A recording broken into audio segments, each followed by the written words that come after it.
Freed from the swing, your body soars, only for the briefest moment. But you feel as though you're flying. If not for the law of gravity, you would have risen into the air, past the leaves of the sycamores flanking the field, and disappeared beyond the 5-story school building. But like Newton's apple, your small, light body is pulled to earth, and you land deftly on the sand. Soon enough, you learn your hang time. The time you're able to remain airborne is a little longer than the other children's. The other kids on the swings try to copy you and jump in midair. But no sooner have they jumped than they tumble onto the sand. By now, you can even pick a spot to alight on while you're pumping your legs. Where you've landed, there are prints, as neat and clearly etched as a bird's. While others move on to the adventure playground and seesaw, you stay on the swings, thinking of different ways to make a bigger jump, to hover longer in the air. But in the end, you curl up in midair and do a somersault. In a flash, all the kids abandon their games and gather around you. Hey, that's easy. I can do that too. A jealous classmate tries to copy you and jumps from the swings. But she lands head first and begins to howl through her sand-filled mouth. Her nose is bleeding, and her face is scratched up. Your homeroom teacher comes running. This is very dangerous. Who started this? All at once, every gaze is directed at you.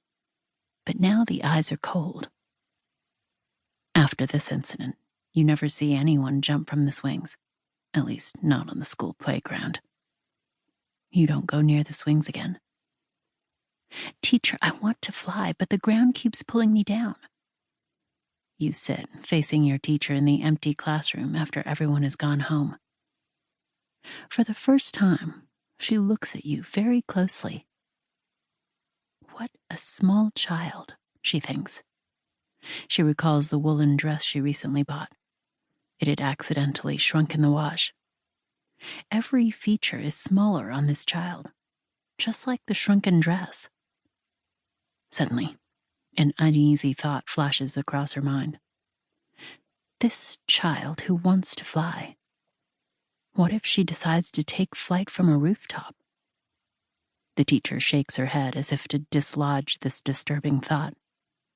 But in her mind, you keep falling from the school roof. The teacher looks into your small eyes and speaks, emphasizing each word. I want you to listen very carefully. Only birds can fly. It's impossible for people to fly. You're just able to stay in the air a little longer, that's all. Can you tell your mother to come see me? Your mother comes home from work at 7 o'clock every night. And if she misses even a single day, she'll lose 3 days' pay.